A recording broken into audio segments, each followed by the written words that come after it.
Dalam situasi ketidakpastian global, seperti inflasi tinggi, konflik geopolitik, atau resesi, emas sering diburu sebagai safe haven. Banyak investor dan negara, seperti China dan Rusia, menambah cadangan emas mereka untuk mengurangi ketergantungan pada dolar AS. Pertanyaannya, apakah emas akan menggantikan dolar sebagai penyimpan nilai utama dunia? Jawabannya, tentu tidak dalam waktu dekat, tetapi peran emas sedang menguat kembali dalam sistem keuangan global. Mari kita kupas dari berbagai sisi di segmen Kabar Murni hari ini. Simak baik-baik ya guys.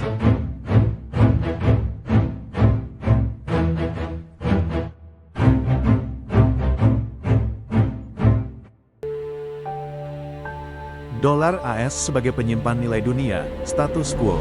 Sejak akhir Perang Dunia II, Bretton Woods Agreement, 1944, dolar AS menjadi mata uang cadangan utama dunia, digunakan dalam perdagangan internasional, cadangan devisa bank sentral, dan transaksi energi, misalnya, oil dollar. Namun, sejak AS mencabut standar emas pada 1971, dolar tidak lagi dijamin emas. Ini membuka peluang ketidakstabilan dan inflasi tinggi, sehingga banyak negara mulai melirik kembali emas sebagai alat simpan nilai alternatif. Mengapa emas dipertimbangkan kembali?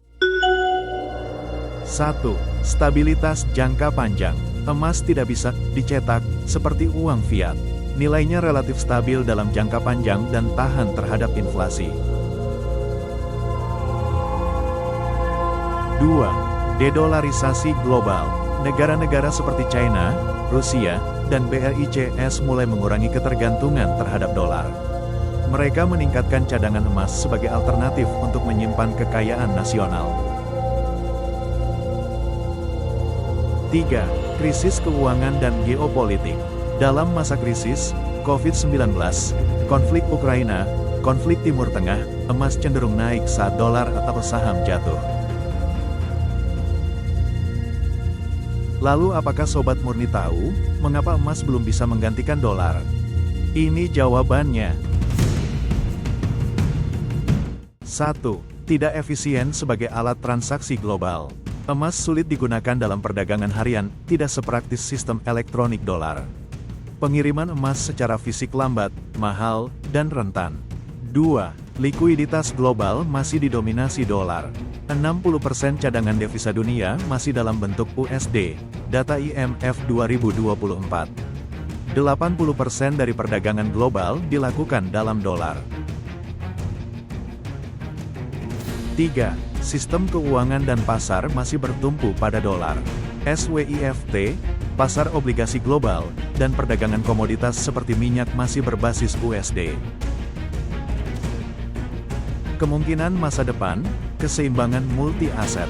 Alih-alih emas menggantikan dolar sepenuhnya, skenario yang lebih mungkin adalah emas menjadi bagian lebih besar dari sistem penyimpan nilai, terutama oleh negara-negara yang menghindari risiko politik dan inflasi dari dolar.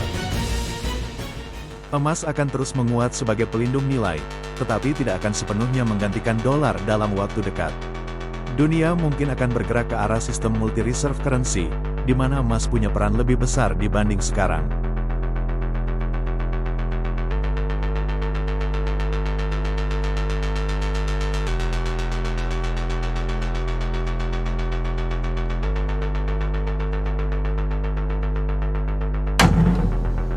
Closing statement. Di tengah ketidakpastian ekonomi global, gejolak geopolitik, dan meningkatnya ketergantungan pada kebijakan moneter longgar, emas kembali mendapatkan relevansinya sebagai pelindung nilai yang solid dan independen dari otoritas negara manapun. Meski belum siap menggantikan dolar sebagai mata uang cadangan utama dunia, tren menunjukkan bahwa dunia sedang bergerak menuju sistem multi-reserve currency, di mana tidak hanya dolar, tapi juga emas, yuan, dan mungkin aset digital akan berbagi peran dalam menopang kestabilan moneter global. Dengan keunggulannya yang abadi, langka, tahan inflasi, dan dipercaya lintas zaman, emas akan terus menguat bukan hanya sebagai simbol kekayaan, tetapi sebagai fondasi keuangan yang lebih beragam dan berimbang. Masa depan bukan soal mengganti dolar, tapi membangun sistem global yang tidak lagi bergantung pada satu mata uang saja. Sekian dulu ya Sobat Murni pembahasan kita kali ini, semoga informasi bermanfaat ya. Jangan lupa untuk follow dan subscribe channel kami ini, agar kami dapat terus berkarya untuk membahas seputar emas menarik lainnya. Sampai jumpa.